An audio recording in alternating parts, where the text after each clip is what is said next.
Hello, everybody. Let's exit to port. It is currently the 26th of September at 12:51 Central European summertime still, but we are certainly not in a very summertime kind of weather and temperatures, I'd say. Fall and autumn is definitely hitting most of Europe, and I can say that outside here in my humble abode here in northern Norway, the leaves are now very yellow, red, and orange, and there's a lot of rain and wind. But speaking of wind, one person who I don't know the status of your windiness, but here's Grumbles the dwarf. Hello, it's me, the blustery one, apparently. How are you doing, Grumbles? I'm doing good, feel thank ready? you. Yeah, I'm enjoying the end of summer. Go away, summer. Leave me alone. it's been a hot one. Mm. It has. Well, it arrived late, Mm. but hit us with all it's got. It did really. It was very suddenly summer. I feel like that's a song. For those of you watching on YouTube, or reading the about section, if you're listening to this on Spotify or other places where this might come through, first and foremost, hello. Secondly, you might surmise that it might be fewer topics and a bit shorter episode today, and I don't think I mind. I don't think I'm against that. Mm. And probably good for most people too. Anyway, we're gonna jump straight in, and we're gonna talk about a great developer with a fantastic social media presence, at least on Twitch, and maybe one of the best track records for a story game or creation of story games I've ever seen. And you have been playing the Expanse story from Telltale Games recently. How, like, talk us through it, Grumbles? Yeah. What's your thoughts here? So it really kind of positively, I would say it surprised me to an extent. But in a really, really good way. I was expecting something good because, I'd looked at some of the trailers, tried not to see too much for no spoilers. I'd done a small amount of research about their track record and some of their prior products. And I know it's like a new iteration of it now and whatnot, but and everybody, like, chat and all the rest. So as soon as I mentioned it, people were like, "Oh, Telltale, oh, this will be awesome." So it was kind of built up a little bit. And the reality was just, even better than I was expecting. I was expecting something very good, and it really delivered, and outdid itself in some ways in terms of my expectations. Just I'm a sucker for the Expanse stuff anyway. I love it. But the way they put the story together, the writing, the direction, the animation, the feeling of immersion and a kind of a natural flow and interaction between the characters was, right up there, if not the best that I've experienced in a game. Certainly right up there. I mean, my memory ain't that good, so probably other things I could bring in there.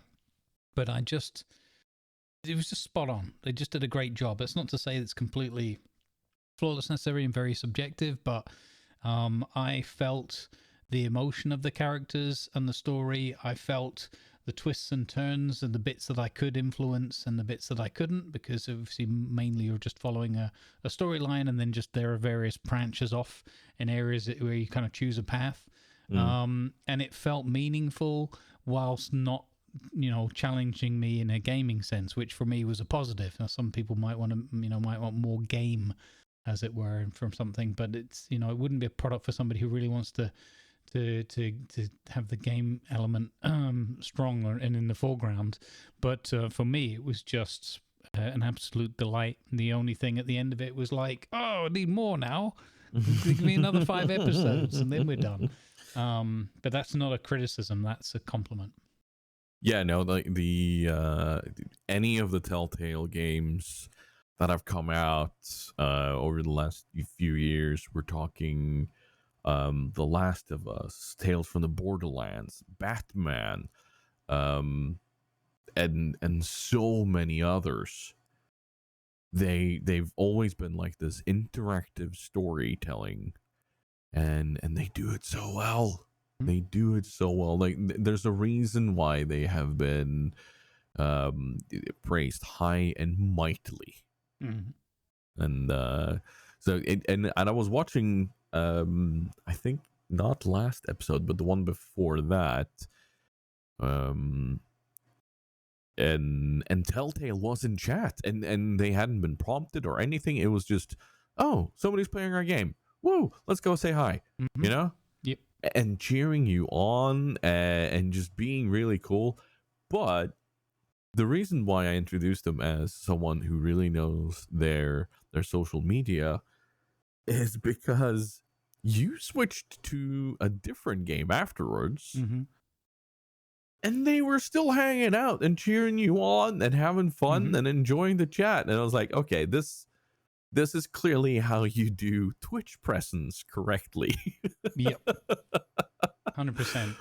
And they were in the last 2 episodes, 4 and 5, and yeah, it was really nice because you never know with something like that. You think even if you have a good interaction, maybe they just don't come around again. Maybe it's just one of those things. Oh, we visited that guy, now let's go to the next one or whatever. You know? And it was, not that at all. It was very much like, oh, hey, it's you again. You're doing this. This is cool. Let's hang out and that. And then they were asking for, like genuine feedback and impressions, and specifically asking for like, it's cool to hear the good things, but what are the things that you didn't quite like or that you felt could have been done differently in that. And we had a really good back and forth on those, talking about all levels of it, the technical aspects of it, but also like the story writing, the character arcs.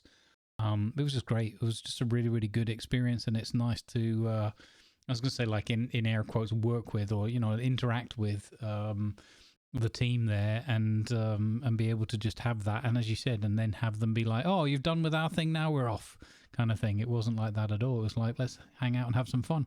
Yeah. It was so cool to see them. And not, it wasn't just the presence. It was something about the choice of how they were to be there too. They chose to be there in such a chill out way and properly cheering you on, and interacting with others too. And really, really enjoying how like if you talked about other creators, like I know I mentioned Colo during that, and they were like, ooh, yes, Colo did this too. and just kind of cheering you on, oh yes, go on, bestie, and being like that. I was like, yep. I like these people. just making it natural as well, and it just came across as much more sort of genuine. And I feel very appreciative, and it gives you a little boost as well. It puts a bit of pressure because you're like, oh, what if I'm going to say something bad, or what if it crashes or whatever? But that's their product at the end of the day, and they just want to see how I get on with it. So yeah, really kudos to them, and thoroughly enjoyed the whole experience. Not going to spoil it. It's all up on YouTube from that first playthrough, and I'll be doing another session at some point soon, TM, where we do like a back-to-back playthrough of the whole thing, and that's going to be pretty interesting. And we'll see how much. I'm going to give it just enough time to kind of loosely forget exactly the path I followed, and then bang, we'll do that. Maybe a sort of a Christmas special or something. So the really cool thing, by the way, of that too, is also that they actually have the actress who played Kamina Drummer do the voice acting, and that really lends itself to the game and just how like, for the lack of a better word, immersive it is in the world. Like, they have spared no expense in actually getting that person in for the main role. And that also tells you a bit about, okay, we care about what we create. Yep. So it's no, that was really cool. And also from kind of hearing from them that yes, this like the actress, they were also highly praised for their work and how they did things. So yep. Yeah. Again, lending itself to the Expanse universe, which we both of us actually truly and thoroughly love. Yep. So that's that was really nice. And like, what, you've not tried any of the other Telltale games, have you? No, I knew of it, so it made me feel like I had, but when I'm looking through the catalog, I'm like, I don't think I've actually played these. The good news is now there's like tons more that I can go and look at, so I'm very enthusiastic about looking at the rest of the catalog when I get a chance. Seeing how you played the Expanse, and well, yes, you love the Expanse, but I think you could also enjoy the way the others play and still get very, very into both story and setting and so on. So yeah, it's a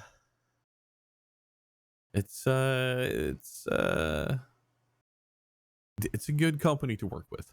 So I will encourage you to do that, and others too, by all means. If you like Telltale games and the interactive storytelling where you get to at least partially choose your own adventure, then any of the Telltale games, there's definitely going to be a winner for you.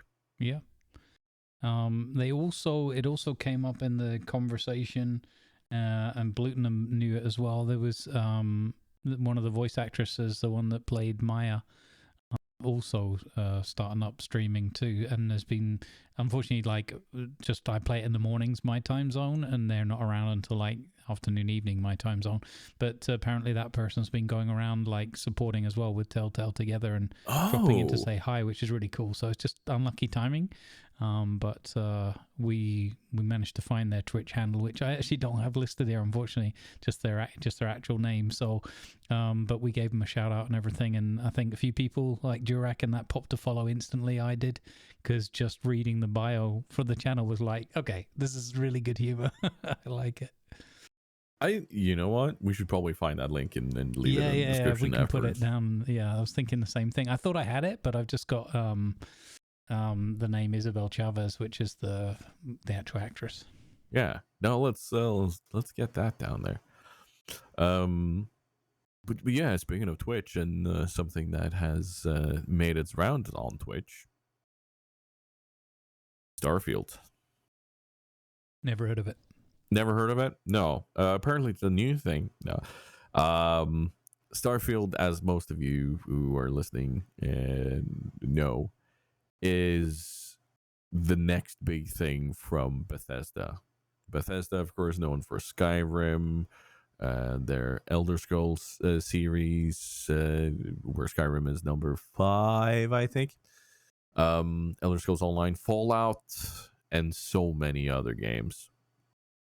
And and I've been playing it for a couple of, like, I had my second session on Saturday, so 4 days ago, 2 days ago, 3 days ago, whatever.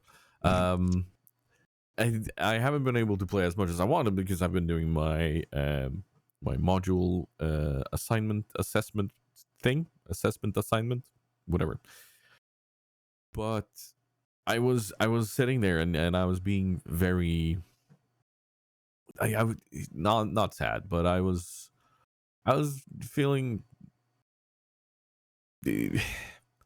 just left out, kind of, because I wouldn't be able to pick up the game um, in time to also enjoy it while others are enjoying it, so that I don't get spoiled. I don't have this rush of people coming in if I play it and then they spoil the story or anything.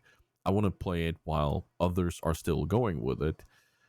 And I was really, really kind of let down by the fact that I wasn't able to do that. Suddenly, a very generous community member, who shall not be named, other than by the fact that he is Scottish and has a beard and giggles a lot. Um, uh, Nobody. Do you think anyone will recognize Jurak, Grumbles? No, I don't think No. so. As long as we don't Okay. mention Jurek's name, I think it'll be No. fine. It'll stay Yeah. anonymous.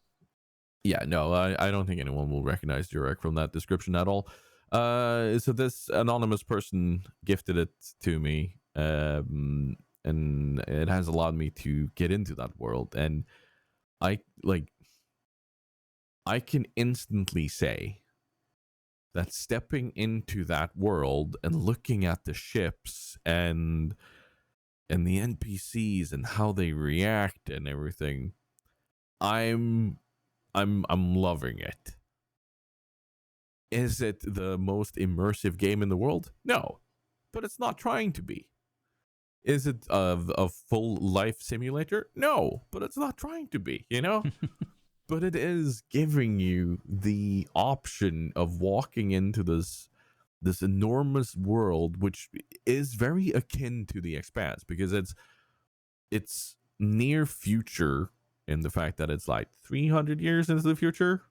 So technology hasn't advanced too much, much like in the Expanse. Mm-hmm.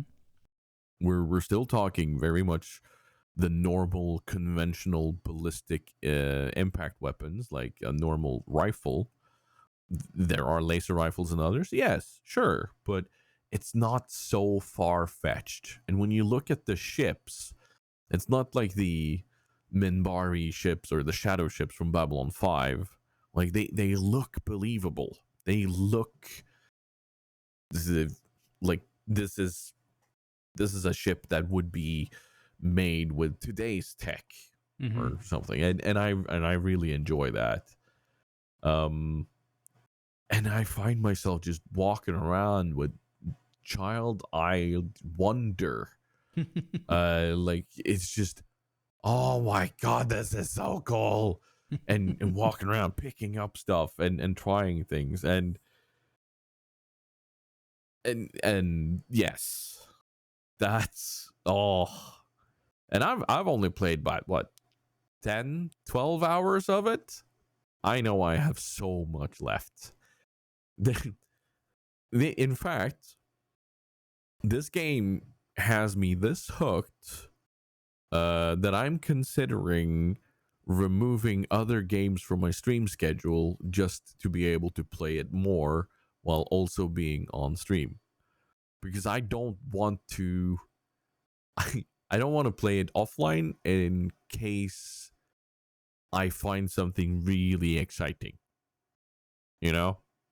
or I do something fun that, this would be excellent for stream. Yeah. So, that's the curse of the content creator, I tell you. Yeah. Sounds like you need a YouTube series. If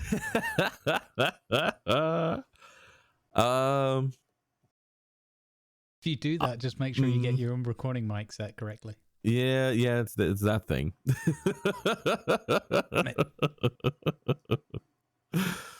And don't know what you're hinting at there, Grumbles. Yeah, sure. Yeah.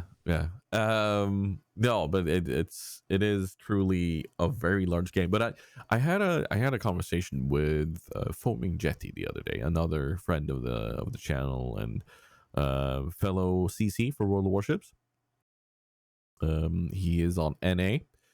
And he said he would love to get into Starfield, but he watched Jurek play a bit, and for some strange reason he felt no, this is not a game for him.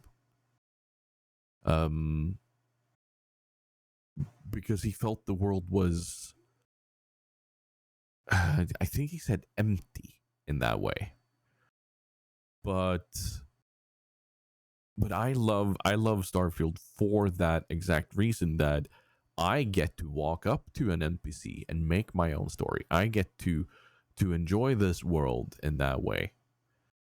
And make my own adventure. So I can see both sides here, but I think I can almost guarantee that if you enjoy stuff like Fallout, Skyrim, and similar games, Starfield will be right there for you. And especially if you have an extra interest in sci-fi and space.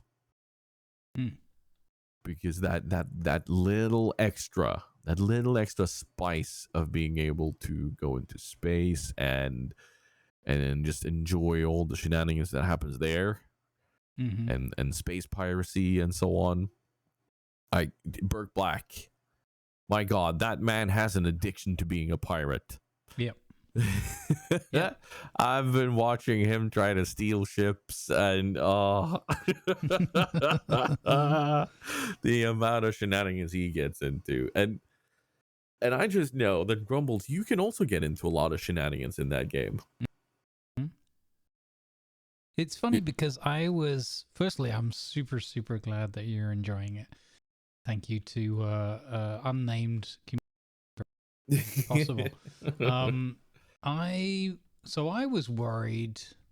This is the thing, is I was worried about or very, very worried of what I'm going to call the Baldur's Gate effect, which this is going to become a monthly thing now, and you'll see how long a grudge can last.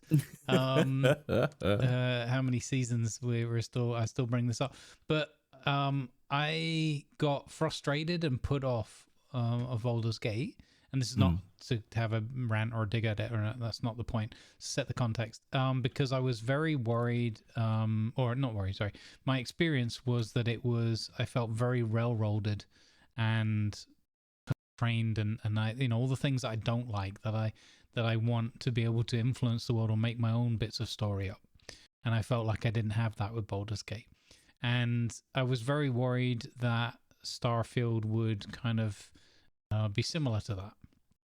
And it sounds like, from what you're describing, that it's very much not the case, that there's a lot more to the open world and kind of go anywhere and do what you want.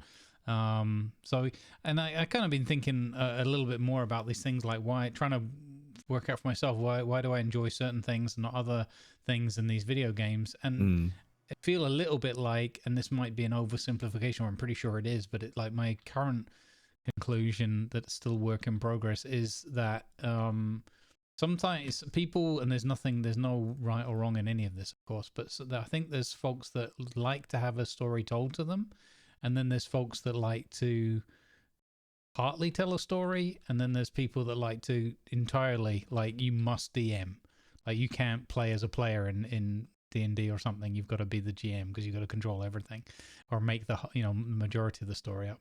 And I think I'm somewhere between 2 and 3, where I don't mind being part of a story and having a story told, like with Red Dead, but I've got to be able to make my own bits of it up as well, by hook or by crook. And I was worried that Starfield wouldn't, and he said Star Citizen, then talking of lack of content.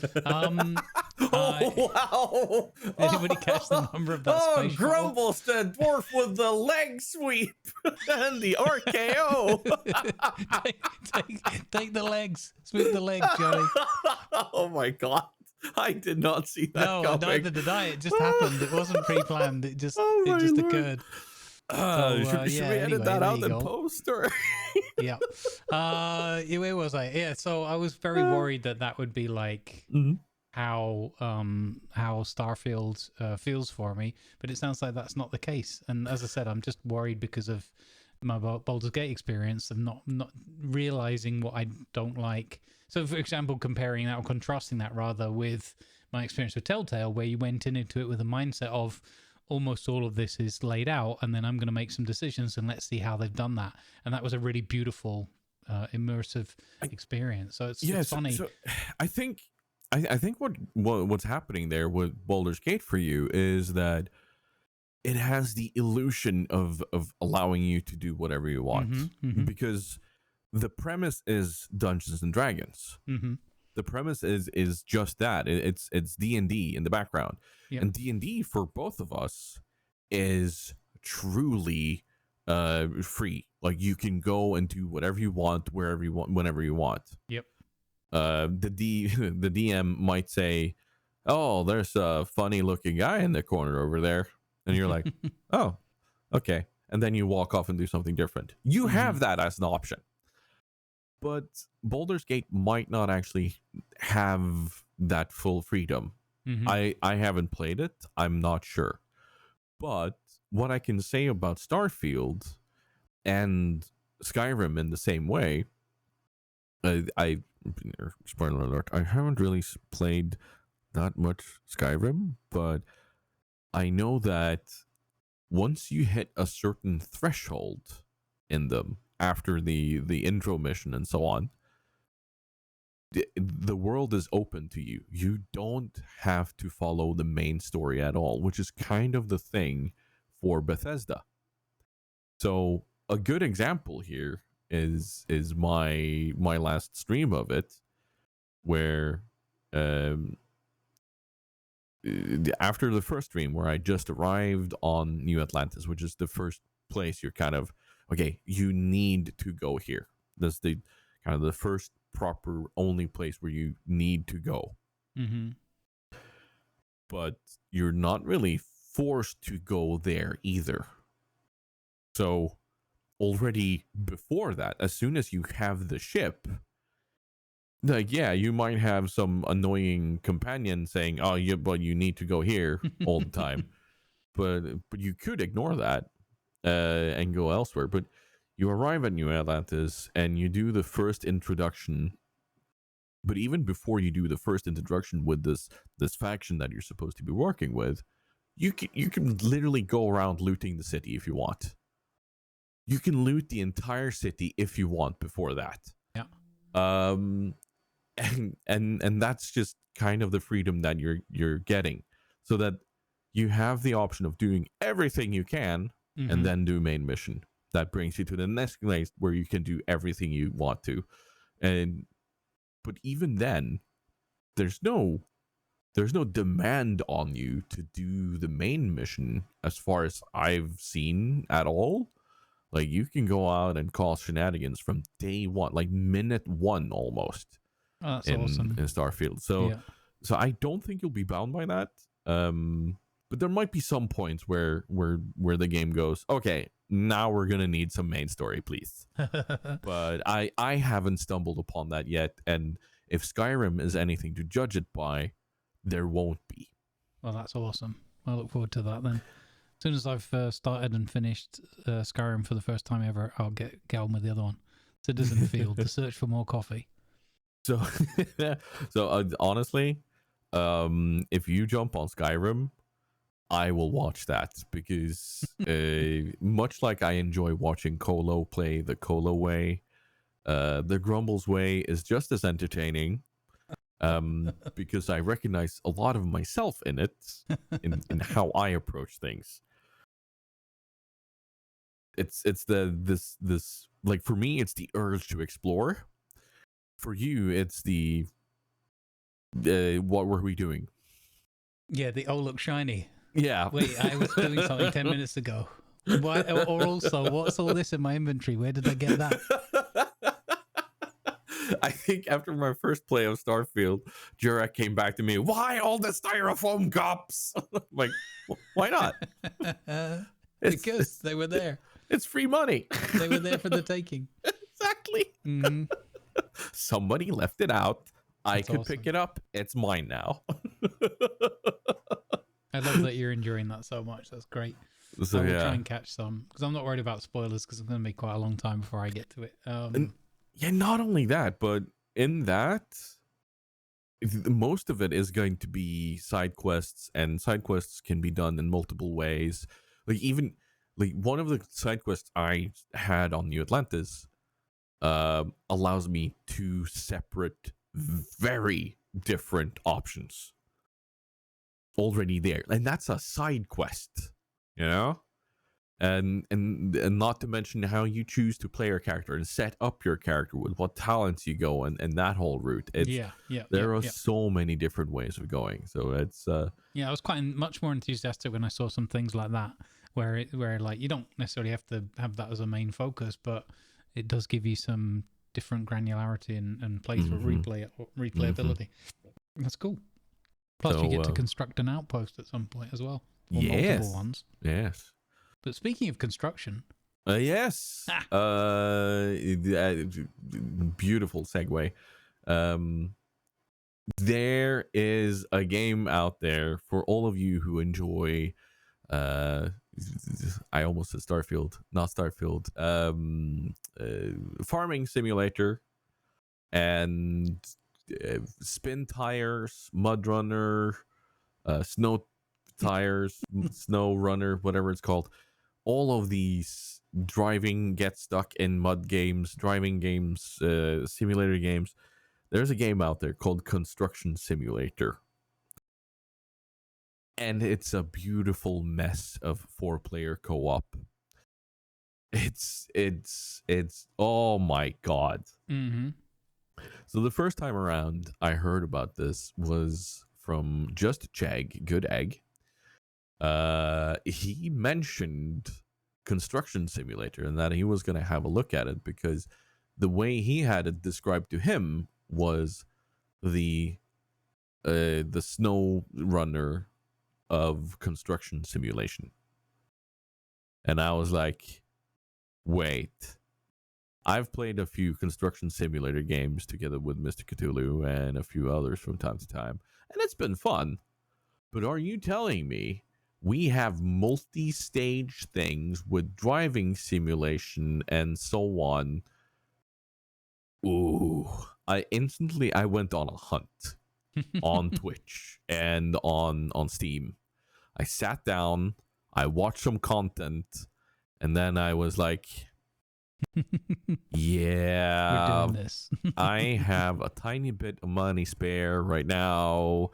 We are doing this because it was on sale as I saw it.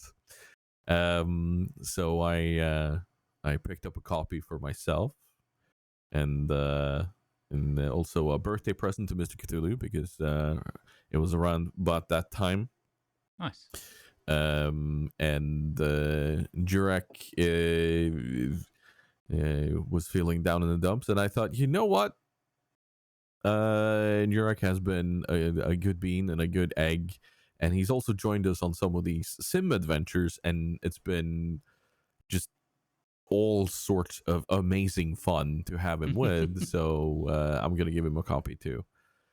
Turns out I was not wrong in that assessment because, and I quote, Tiger, I'm making gravel from nothing. Like, you were supposed to move the gravel, not make more. And yeah, and physics ensued and chaos ensued, and I've just had so much fun with that. Yeah.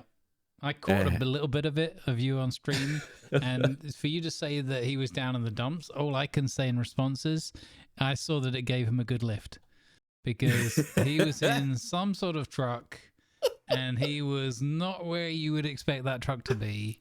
No. I think that there was a crane involved, that possibly that crane was trying to pick something up from the truck. I don't know. Yeah. But that was my best guess, but I was just looking at it and I was just like, what is going on here? I was like, I actually actively sort of talked to myself and was like, don't try and work it out. Just soak it up. Just don't try and work it out. It's not to be worked out, this one, Grumbles. Just watch it and let it unfold. And it was yeah, I think there was some sort of SpaceX launch of this truck, or there was physics, but it was it was not sure. I think it was part cement truck, part pterodactyl. Yeah, that sounds about right. There were cement trucks flying, there were roof elements flying. Yes. So, if you enjoy simulator games for the simulation of things, don't play this.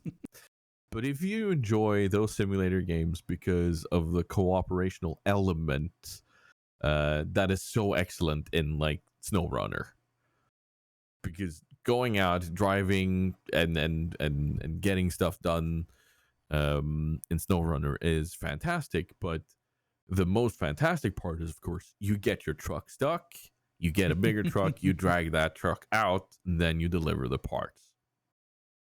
And you do that together. And there's this odd sense of accomplishment. I don't know why, but it's there.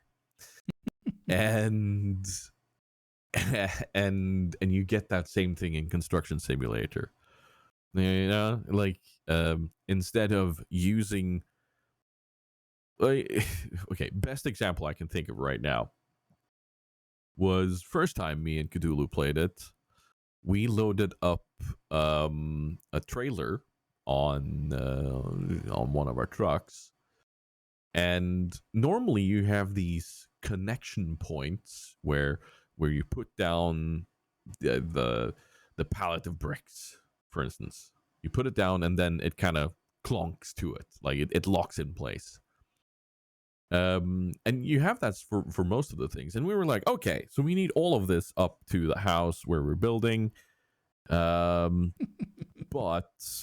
this last piece won't clonk. Mm-hmm.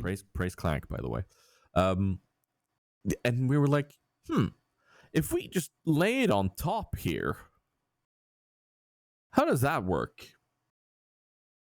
And we laid it down and started driving, and everything started going and vibrating violently. And I mean violently. And when you have about 3 tons of steel girders vibrating violently on your trailer as you're driving along at 80 kilometers an hour, trying to get stuff up to the place where you're working on things, there is a certain amount of trepidation going through you. Well, there should be. There is a flight or flight reaction going on. Notice I didn't say fight or flight. No. There's flight or flight. It depends on where you fly and if you're voluntary or not. So because you're just kind of sitting there waiting for when will physics happen. Right. But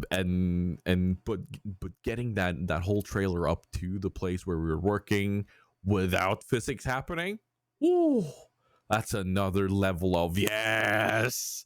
It's like, oh my goodness, we did it. I don't know how it was possible, but okay. That's exactly awesome. It. So if you're one of those people, and like, if you're of the streamers that enjoy these things, then I can so highly recommend it.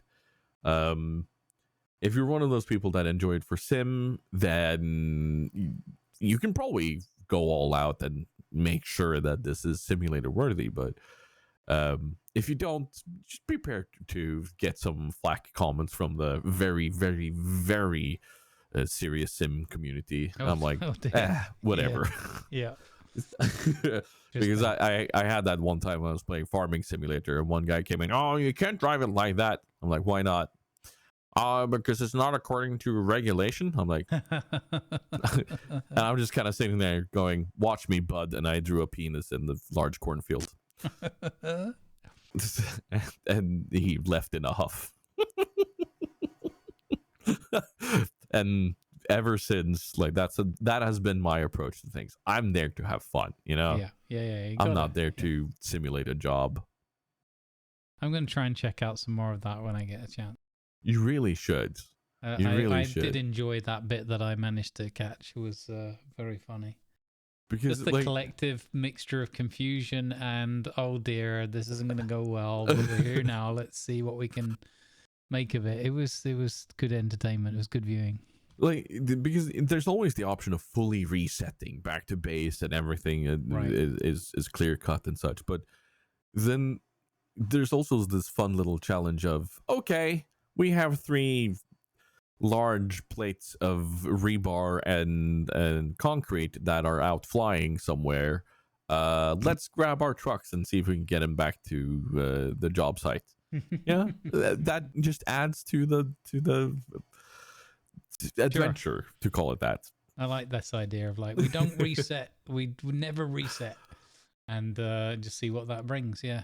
Like, Mm. there are some points where you're like, oh, in the middle of digging something, and then you're like, okay, yeah, whatever. I'll just reset the truck to be on top here, because nobody wants to see you struggle with just trying to drive a wheel loader up of a thing. Yeah. That's not the fun part of Yeah. it. Yeah. The fun Yeah. part of it is to finding those moments of the struggle, of the the adventure, as I said. Yeah, absolutely, absolutely. Not a dead end. I agree. That's what I've struggled to get into the snow runner and that. I think I just find myself stuck, and then I'm like, my own internal paranoia starts kicking in of like, this must be boring. I'm just stuck. Even if people are like, this is hilarious, you're stuck. I'm like, yeah, but I'm just stuck, and I get frustrated because I think it's because then at that point I can't go, oh look shiny, and go off somewhere because I'm literally stuck. So I've struggled to get into that game. People are like, oh, let's play this game, and I'm like, I just get stuck. What's the point? It's for me, SnowRunner is just your stuck simulator, which I know is like, and then people come, but I'm like, I don't like just sitting there waiting. It's funny when people get there and the rescue operation starts, but I don't know. I guess I just haven't understood how to set it up properly, because I probably do the oh look shiny, go wandering way off to the edge of the map, and then it takes people forever to get to me, or they get stuck on the way, and then I don't find that entertaining. But that construction one looked really funny. It looked like there was always something going on. Yeah, there's less of the amount of mud that you can get stuck in. It's more of a proper city environment where you can actually go exploring, and exploring is eh, even encouraged in the way that there are secret things hidden around the Gotcha. city. There's actually a couple of really really really nice murals that are tagged on walls that honestly it took my breath away, because I saw them and was like, oh my god, that is gorgeous. Nice. So yeah, and so I think maybe Construction Simulator is better for you than SnowRunner or whatnot, because in SnowRunner, I think the fun for most people is the troubleshooting, the let's try to figure this out now. Yeah. Yeah. And that's its own mentality Yeah. towards different games. So Yeah. but yeah, no, Construction Sim definitely worth a look, I think, for you.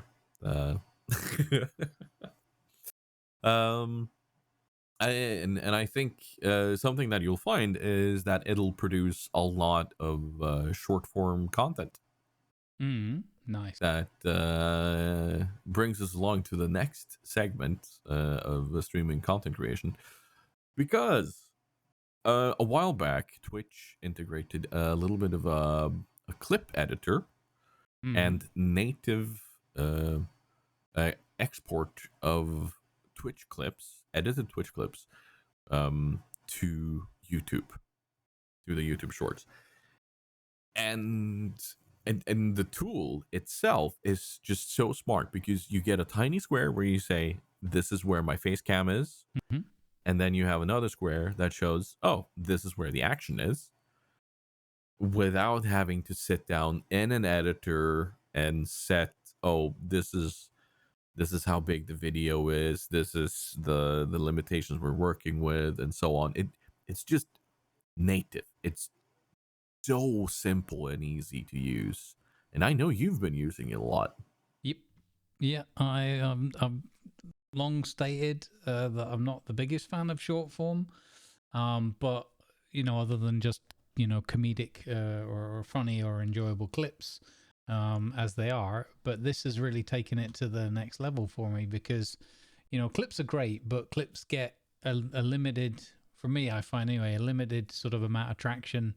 They're kind of alive for the day they happen and the next day maybe. But that's kind of it, and it's not so easy to sort of share. I mean, you can copy all the links, but it always feels like you got to go looking for it and kind of push it a little bit. And yeah, whereas obviously YouTube is great for content like 24/7. Like that's where people go for video on demand stuff. And having this functionality to just say, oh, let's take this Twitch clip, or even if you have to create a clip of a particular moment that happened or whatnot, and then have these, as you said, these sort of templates or whatever that you can use. Just simple, genius, just works every time. Put all your whatever your hashtags and things in it, and off you go.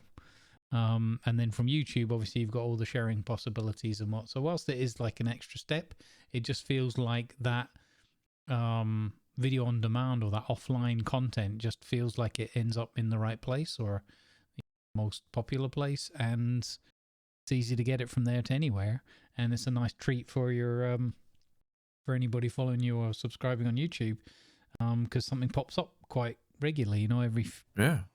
Pretty much every day I have a look and say, okay, what do we get? Do we get any clip-worthy stuff and everything? And it's encouraging people to make some extra clips because they know, oh, this can actually kind of live on beyond just the Twitch clip, kind of 24 hours time to live.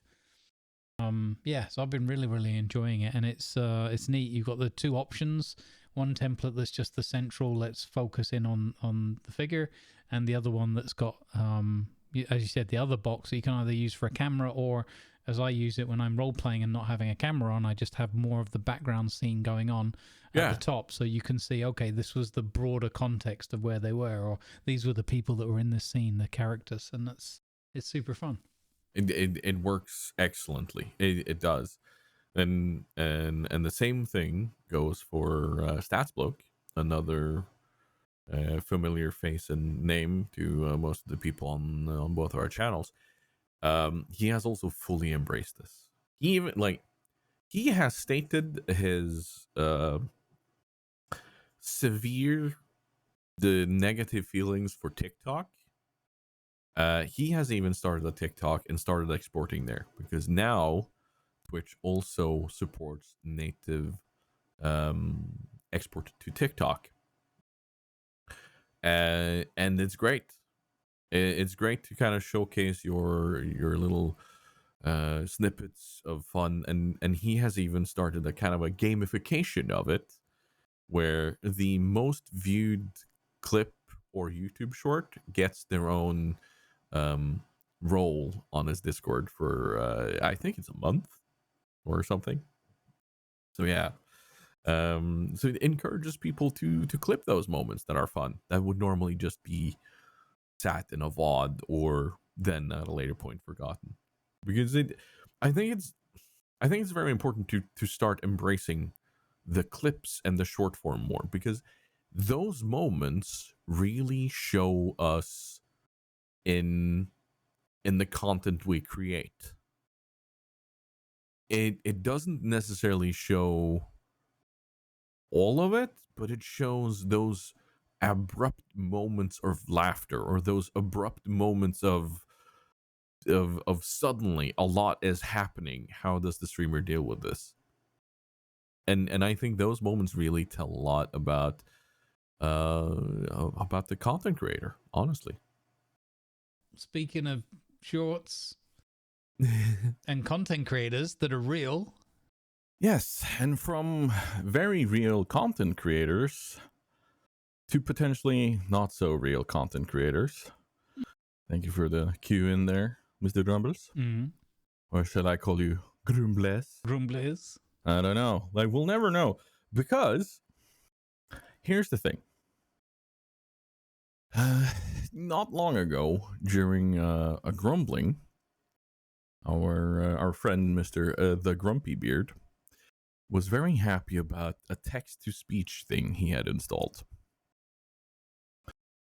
And at the top level of it, for the novelty's sake, for us streamers, it's very fun. To explain, this is a AI-driven text-to-speech service which allows you to mimic, for lack of a better word, other creators.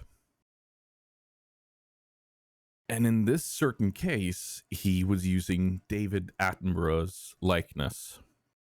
And I say likeness because it's not David Attenborough's voice, but it was mimicking him to such a degree with the inflection points and everything that David Attenborough is famous for, that it could just have easily been him actually saying the sentence. And as a content creator, but also a techno head, or tech head, not a techno head. In Norwegian, tech is techno, Insert and meme. so on. Insert meme of the techno Viking marching down the street. I like him. But yeah, no, being a tech head as I am, I was always looking forward to the day when AI would arrive. AI would take over all these jobs that humans found boring and strenuous and needless. But here we are, and AI is taking over the jobs that we never thought would be taken over. The creation of art, the creation of streams, videos, voices. So work such as voiceover work is no longer a viable option. Even the most successful voice actors are struggling because of the advances in AI.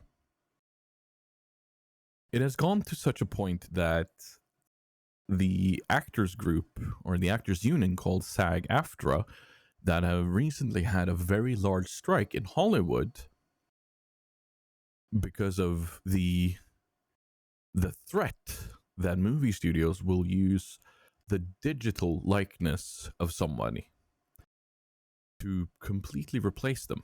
That way they don't have to pay them. They don't have to pay the cost of having the actor there. They mostly even don't even have to pay sound people because they don't have to record anything. They don't have to pay anyone because all of the background, all of these shots can be created digitally, fully, by a machine instead of someone else. And this is now bleeding into content creation and gaming. So from a novel point, it's fun, but I also know that just by me speaking on this podcast, someone could just as easily take all of these bits and learn my speech patterns, my inflection points, my dialect, and listen to all of the ways that I use my voice and my language to then simulate me. And I'm not sure I'm okay with that. And when that thought hit me, more and more of the thought of, okay, what about the people that actually make a living from this? So I guess the first question here is, if we're not okay with being replaced, should we be okay with using the novelty of a custom created David Attenborough voice to give us text lines as opposed to just a random robotic voice called Brian or Amy or whatnot? Hmm. this is a big thing to talk about. So, Grumbles, Mm-hmm. I've thrown a lot at you. Yep. What's your initial thought here? So, I share the concern. I probably arguably more from a broader perspective of just humanity and what people in charge of this stuff are going to do with it, because and from some points of view I already look at a lot of us, the majority of people that exist today, as being cattle, just being herded and utilized by the globalists. So I'm very worried about it because of the implications of, like, if you think about in the past where there's already been the he said, she said, or whatever, any kind of legal cases or all sorts of things. But I'm very worried about it, that how will people have access to and the ability to be able to discern what is real and what is simulated? Did that person really say this or that? And and then there's even more simplistic things about people that use their voice as a way of identifying themselves, or giving a code or a password or something like that. But sticking with the general theme, identity theft, I think, is going to potentially go up several levels here, because you're gonna have to spend so much more of your energy and your thinking, first of all, determining if something's real or not. Mm-hmm. Like, what if somebody rang you up and left there's always been a little bit like this, and you can have people that can impersonate other people and whatnot, but generally you'd have a context and it would be used responsibly. The problem here is you're talking about very advanced algorithms and computers that can either be misused by somebody or just inadvertently, I'll call it, like they don't mean to cause harm, but they do cause harm by accident. Mm-hmm.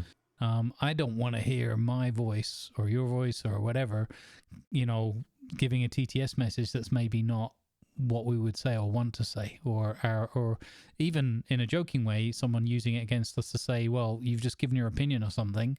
I'll give you a simple example for me.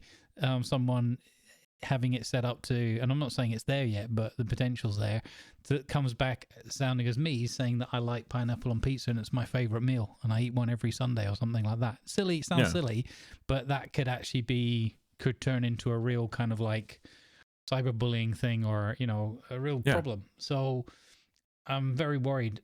The other thing though is, and this is why it's going to be a difficult, I don't know enough about Tangier and what their terms and conditions are, and what's been licensed with them, and so I'm not going to criticize them in any way. I don't know anything about it. I hope that there's some sort of licensing or whatever in place, or some legal thing that makes it clear how it works and that it's a likeness or an imitation. However, if people are fooled, they're fooled, so the damage is arguably already done. One of the biggest problems is it's flipping hilarious when it works, and when it's used in a comedic and in context way, it's brilliant. So I don't know. I think there's a difference potentially between having it be an imitation that is that is used humorously and has enough safeguards around it that it's obvious it's an imitation. But there's no way David Attenborough would be describing the pros and cons of a Jean Bart in World of Warships or something. So it's and here we find the Jean Bart in its natural habitat spamming HE from the back or something like that. It's obviously funny, and obviously fake. But where the lines are blurred is it's TTS and someone puts a message in. If it's something that's a bit close to the mark or close to what that person might say or might have an opinion on, or even just a random topic, like David Attenborough gives his opinion live on Grumbles' stream about whether Trump should be re-elected or whatever, just random topic, which is something that David Attenborough definitely has feelings and thoughts and opinions about. Yeah. So you are then if you use that service to that way, you are then imposing that thought and idea, whatever you are presenting, on David Attenborough without his consent and an active support. Yeah. Even if you copy word by word something David Attenborough has written but never recorded, that is lending a voice to him in a way that he has not intended. Mm-hmm. So the danger here is so like it's such an immense field. Mm-hmm. And it's so brand new, but we need to be on top of that discussion from day one, because we saw something a few years back with these AI generated deep fakes, where the technology was being used to produce content of adult nature, and adult nature of people that never consented to this being used. And already then we should have been on top of this discussion even harder than we are today. And this technology has evolved 1,000-fold since. So I sat down and I looked at it, and I know there is an option for me to create my own text to speech from me. And at first I was like, yeah, that sounds cool. Wait, no, hold on. Because just as you said, suddenly that can be used to make me say things that I do not agree with. Like, one thing I want to point out here is some people are probably going to bring this up and think of this, with our, like with my Grumbles button and your Tiger button on the Go XLR. These are actual clips, and there are multiple times when I know both of us have said, no, that clip is going to be taken too far and out of context, Mm-hmm. without anyone being able to be there to govern it as such. So I know multiple times when I've said that, when people send me clips about something that you have said in a certain context, where in the context it's fine, but if it's run again, completely wrong and just doesn't feel good. Mm-hmm. So I've opted to not say that. So suddenly, if you have a dynamic way of creating that content, there's suddenly no control of it, and that's scary. That is very scary. Yeah. So So like, I didn't mention the service name for a reason, because I have not either looked into if there's any sort of licensing, but judging from the amount of content out there, I can guarantee you there is no licensing. Joe Biden, Donald Trump, and Barack Obama are frequently being used on TikTok and in other short form videos and YouTube videos, where you find them in a gaming environment and they're talking to each other as gamers, like obviously fake and hilarious to watch when you're just kind of mindlessly consuming it. But when you're sitting down and thinking about it and going, yeah, what else can this be used for? mm-hmm. That's the danger of it. Yeah. Because suddenly, like, for all their faults and opinions, there might be things that Trump, Obama, Biden, or even Vladimir Putin says that people agree with, and is a good idea, a well thought thing. But then, once you have that ability, that credibility, you can start presenting other ideas that are far more twisted, sinister, and even downright evil. Mm-hmm. Yep. So, yeah, I think I don't know. you're right in that it's going to come down to some degree of governance or whatever, but I think at the moment it's a very fresh, very slippery slope.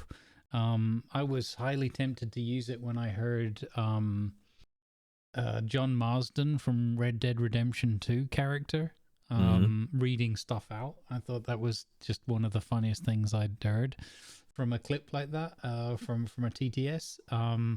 But yeah, we spoke about it, and immediately it was like, okay, this could also be quite horribly sort of abused, or even, as I said, even just clumsily, accidentally misused. And I don't know how you would control it. So that's why I've chosen not to go with it for the time being until I know more about it. But yeah, it's I don't know how you can match that up to T2 terms of service. What level? I just don't know enough about that particular instance of it. But what if that one's done really well and professionally and legally sound, and other ones aren't, not so much? Exactly. I just also, before I forget, I want to add in that mentioning specific names of politicians or whatever else, please don't go into that in any kind of depth or react to that. It's not any kind of in any way sort of an acknowledgement of anything about those people, good, bad, or otherwise. It's other than the fact that they exist. Yes, and also in that context that they have been used in deepfakes. They have been used in these voice AI generated messages, even video generated or AI generated video messages before. So they are familiar faces in that field already. So it's not me sitting here agreeing with them or disagreeing with them. It was just something that sprang to mind, and I don't want anybody to get the wrong. No. That's good call there. We mostly try to stay apolitical as much as possible. Yep. Even though I have very strong political opinions, but I will keep them to myself. But let's face it, me being Norwegian, it's probably not a surprise where I go politically. But that's enough of that. So yeah, this is my plea and my urge to people. When you see a streamer use it or have it available, please use it in a manner where it is clear cut that this is not in any way, shape, or form used to mimic this person, where you force an opinion upon them or force a persona upon them that is not in conflict with what they really are. So the standing example here, of course, is having David Attenborough talk about how Jean Bart is used. It's the likeness of him, but clearly not something he would ever do. So I urge you, please consider twice or even 3 times what you have these voices say or do on a stream, and what they're talking about, who they're talking about. It is of importance, and a very large importance, I would say. I suppose in a simplistic way, what I would add on is if you could have an option, say when you sign up to a service like that or whatever, to say, use non-real people or whatever, don't use real people, that kind of thing, that would help. And if it somehow applied your TOS or something TOS similar, would help as well. Because again, I think it's unstoppable in terms of it's pretty hilarious, but it just needs some degree of governance or whatever, make it keep it fun, lighthearted, which I think is the original intent of it, at least in this context of streaming. Like I absolutely love those videos of Biden, Obama, and Trump playing CS:GO together, for instance. It is some of the most mind-shatteringly fun thing I've seen, because they use their mannerisms and the way they talk to each other, but they also use the gamer lingo, the call outs, and so on. And it's so far-fetched, but that's what makes it fun. So I enjoy those videos, but yeah, I know it's important to not let it take that stage of suddenly it's real. Yeah.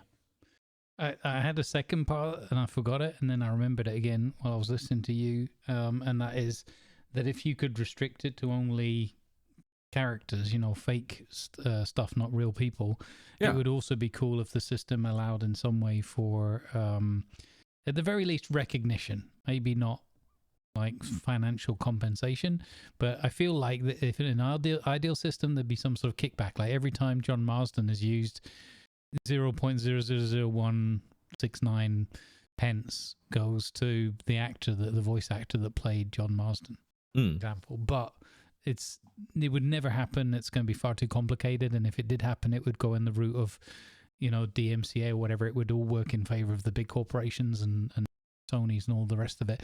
So I don't think that would happen, and that would probably stop streamers using it if they had to pay for it anyway. But it would be kind of cool if the person on the end of it that helped create that character got some sort of recognition as part of it. I think that would be pretty cool. Maybe too complex, but that would be something. Of course, the other side of it is it's still recognition and it's still publicizing their work and their existence. So you could argue that it's free marketing for them too.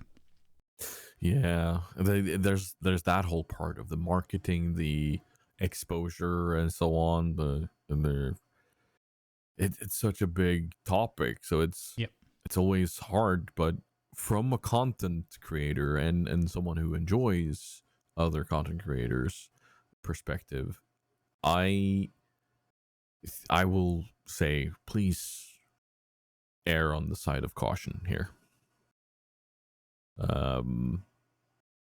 Because it could potentially go very wrong, and especially to those of you considering using your own likeness in this, do consider what the possible implications are for that.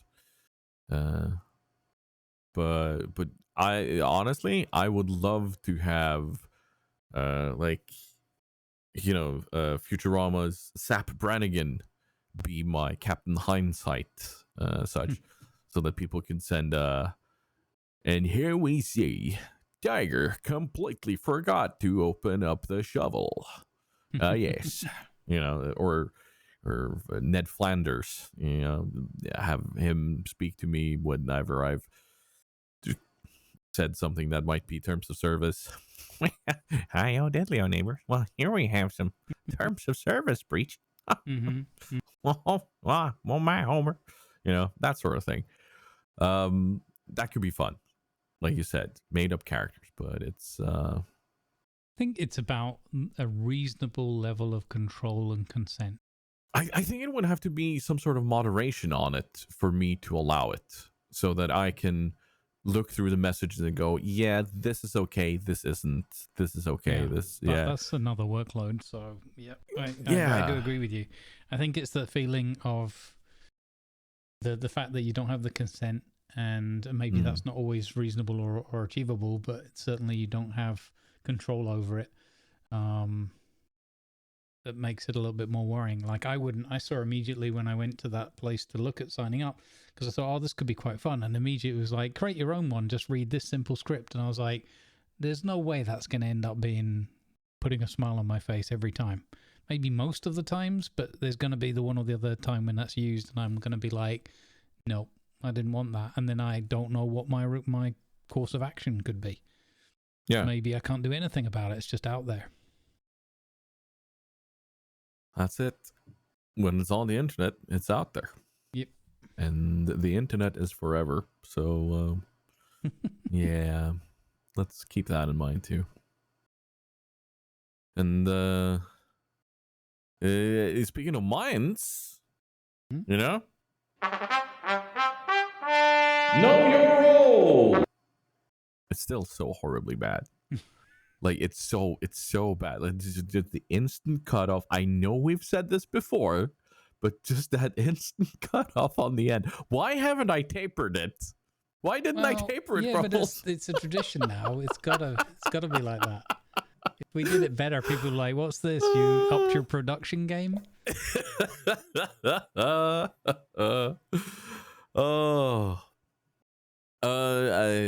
Speaking of which, yes, I did get a message from StatsBloke regarding one of our episodes.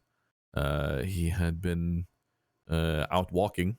He got 3 walks out of the episode from August. Oh, nice.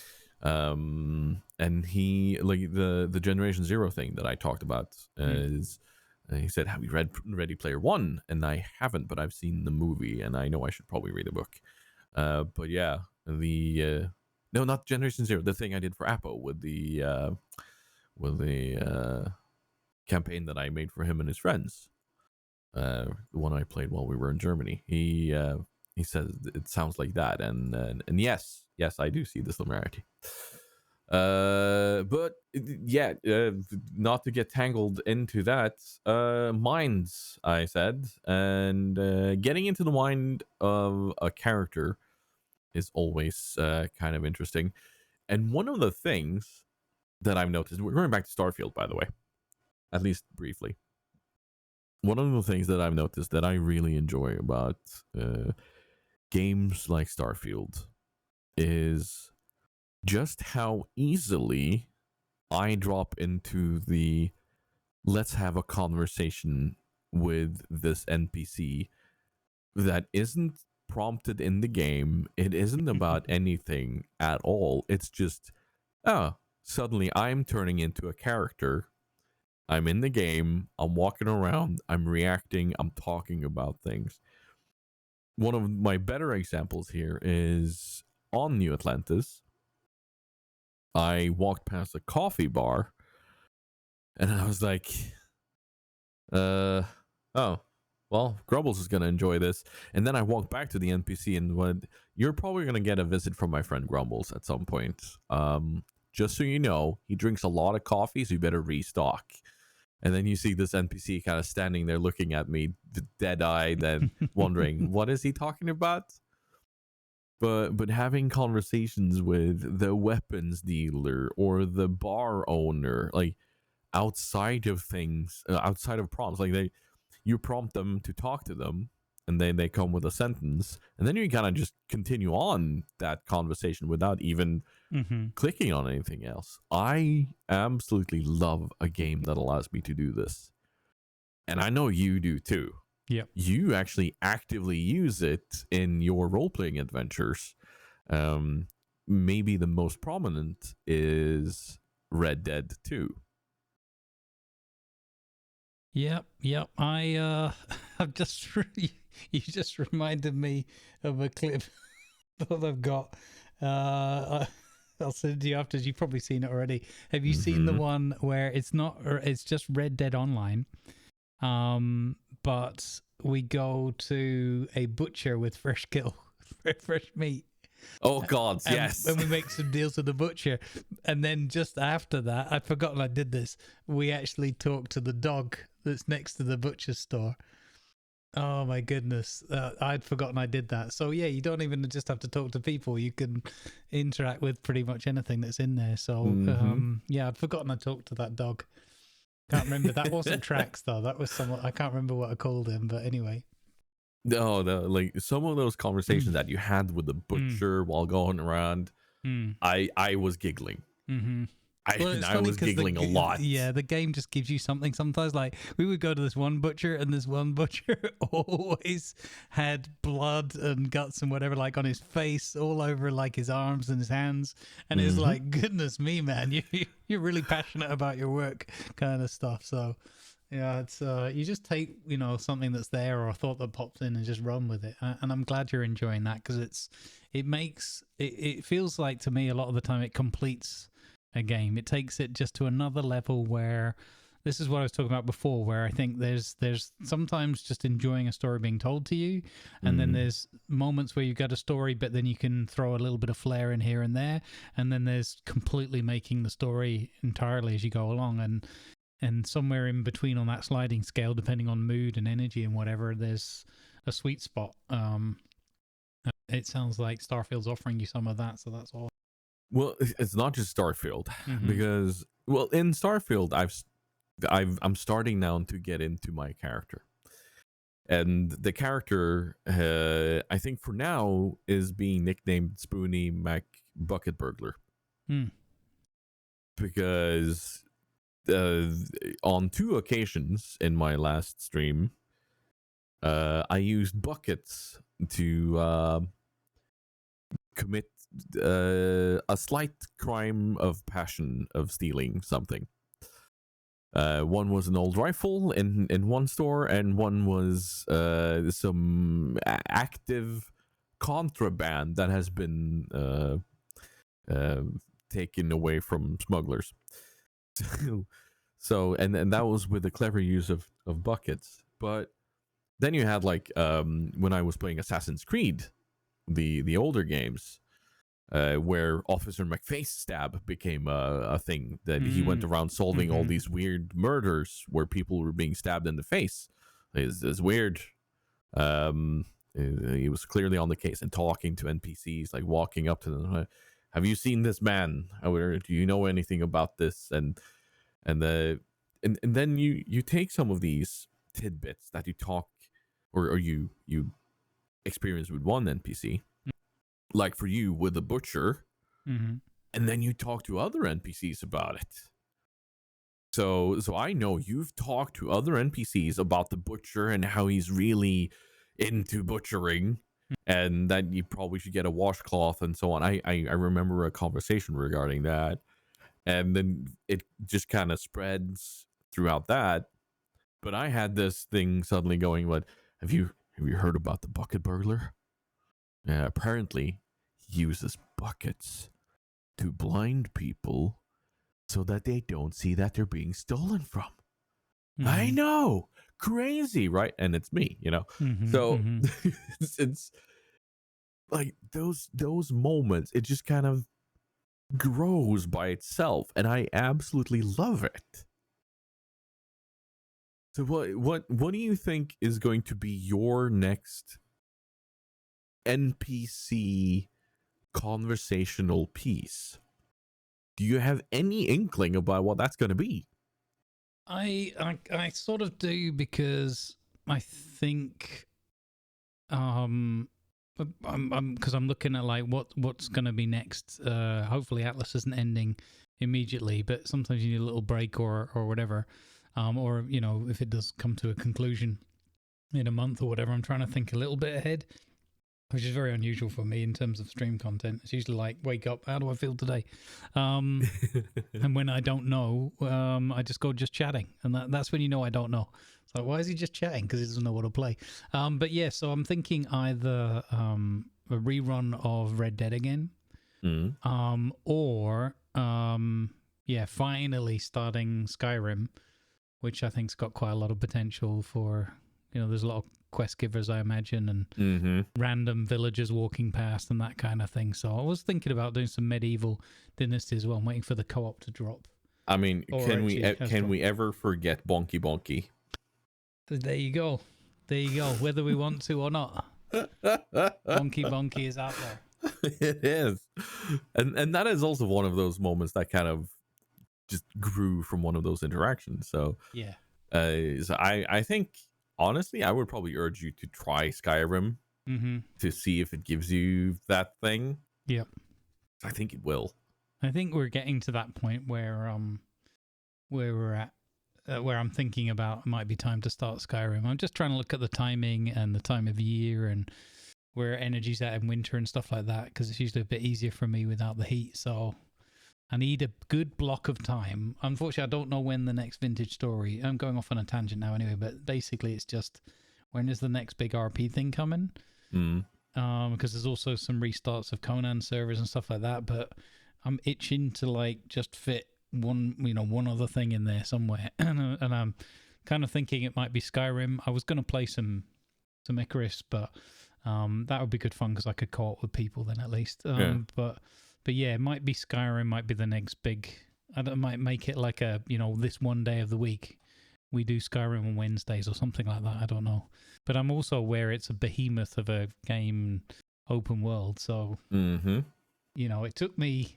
I mean, I did it in 2 blocks, but it took me almost like a year of elapsed time to get through Red Dead. Because we did a block and then some RP came up and it was like, oh, let's go back to Red Dead now. So... Could be good fun though. I like the idea of like talking to all the mystical and fantastical creatures in that kind of setting. Could be a lot. Yeah, because that's what it allows you.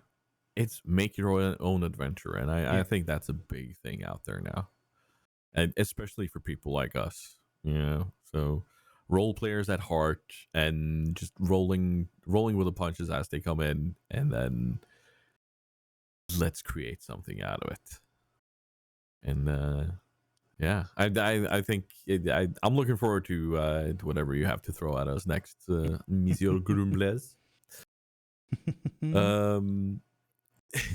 Yeah, I think that's it for Know Your Role.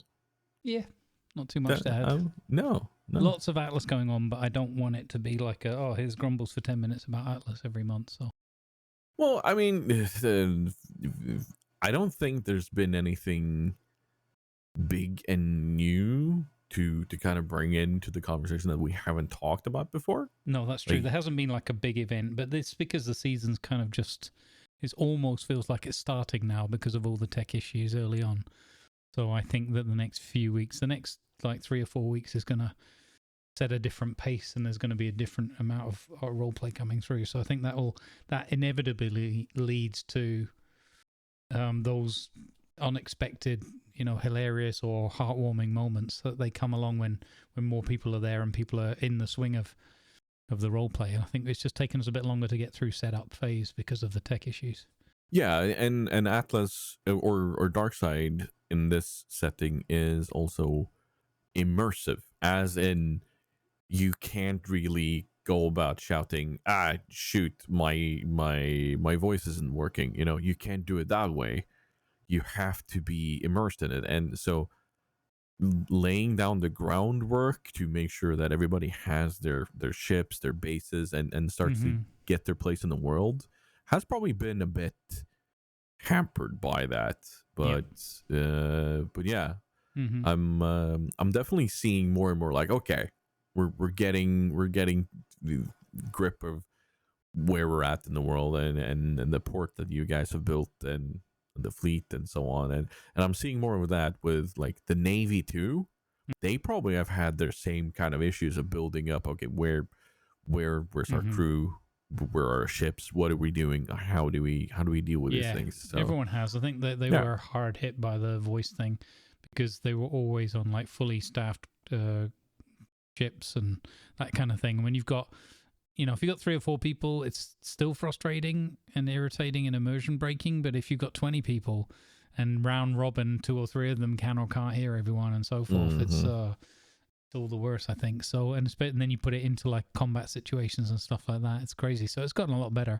Which actually, I just remembered a thing, talking about clips and talking to NPCs. I don't know if you saw it, Tiger, but we played just a tiny amount of Star Citizen with their 320 update the other day. Bravely jumped in there on day 1 of the patch, which is crazy talk, but it was the only time slot I had, so we did about 3 hours. And at one point I went up to an NPC and had a little thing of like talking to them and them just looking at you blankly, because there's almost zero interaction with NPCs. Not zero exactly, but almost as close to. And we recorded it as a clip where I was just going, Marco, as if we were using Provo in Star Citizen, and that's why the NPC wasn't replying. And I was like, this is probably too soon or a bit mean, but it was pretty funny. No, I didn't see that, but I did see some of the other interactions you had, with some of these NPCs running around or looking like they're super scared. And I know I introduced the idea. No, just looking for their contact lenses. Yes. And then another thing you did was you walked up to one of them and were like, I see you're holding on to the tradition of standing on the furniture. Good man. Yeah, because CIG's always like, we fixed the NPCs, they don't stand on chairs anymore. This is like the 4th time or something they've said they fixed it. Yep. It was quite good because it was like most of them weren't, but just that one guy wasn't, and it's like, okay, I gotta talk about this. A traditionalist. There you go. Yeah, exactly. Staunch traditionalist.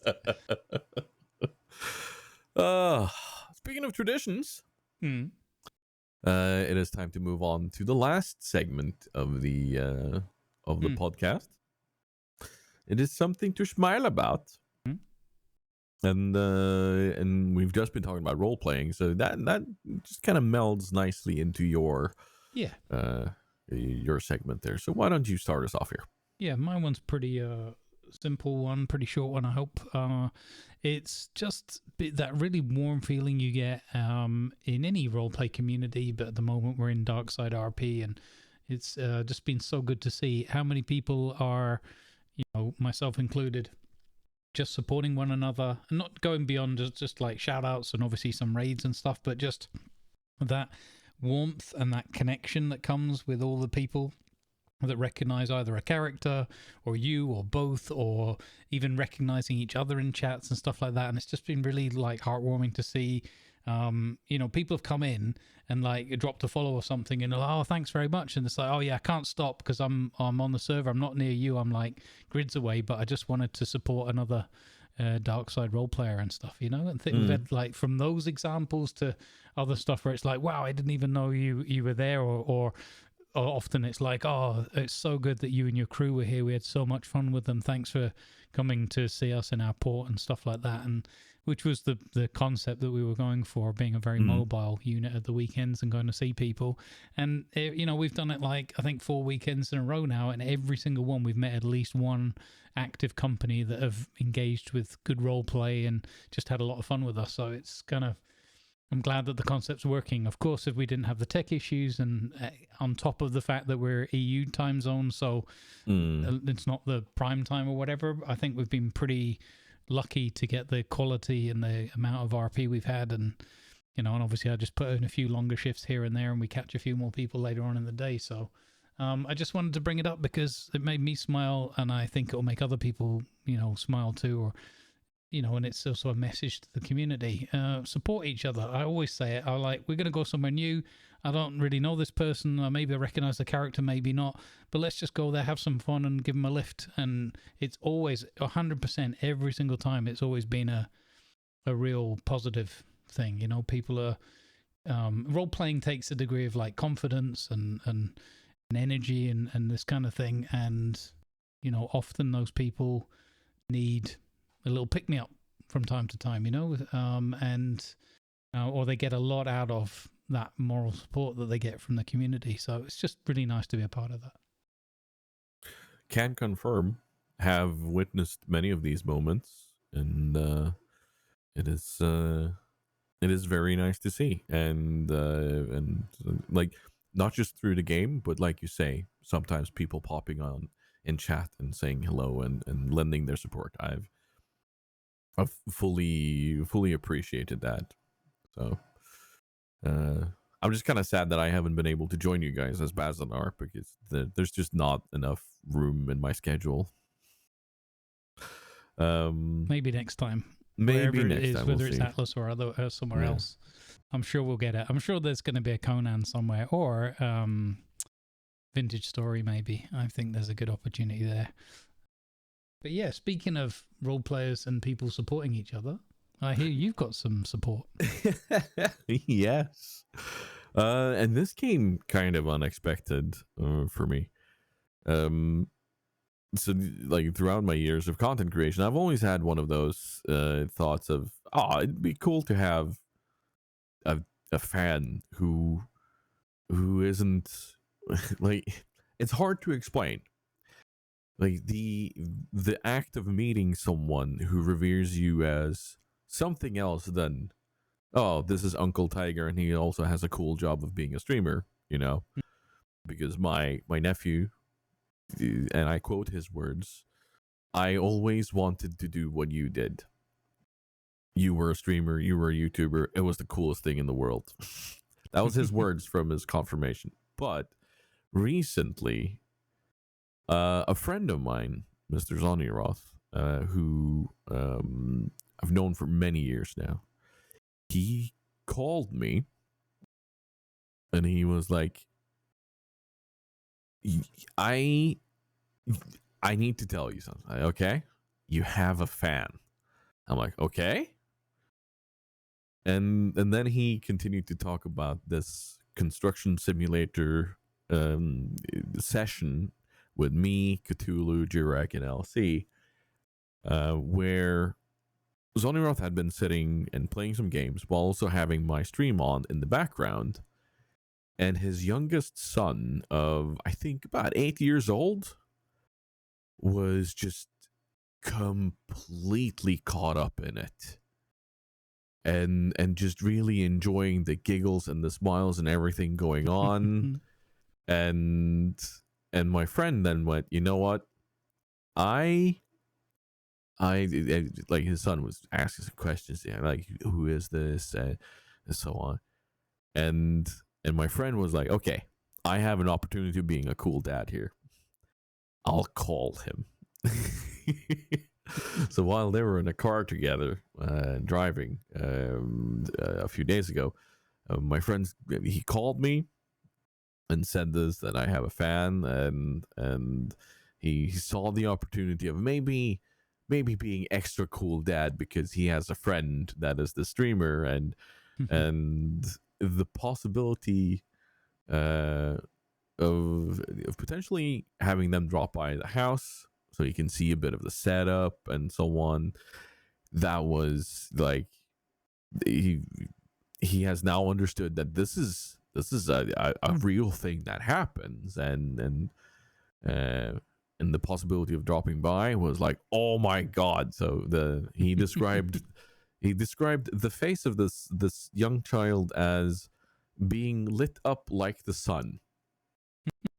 So yeah, I have a fan. It's not necessarily within the normal demographic of what I see my fans being, but sure.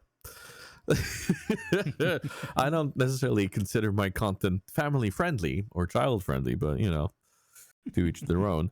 But that honestly, like, having that conversation and potentially being able to make someone's day through just saying hello to them and meeting them, that made me smile. Not through a feeling of, hey, I'm famous, but more through, you know what? If I can make someone's day, that's real cool. If I can make someone giggle in the same way I giggle if I meet some of the people I really look up to, then yeah, I'm down for it. Yeah. It's awesome. So that is my something to smile about. And that's been it for today's and this month's episode of Exit to Port. As always, I want to leave you guys with an encouragement of be good and kind to yourself, and as kind to yourself as you are to others. And as always, I have been the Tiger, and it's a goodbye from me and a goodbye from Grumbles. Good vibes, everyone. And we will see you guys in the next Exit to Port.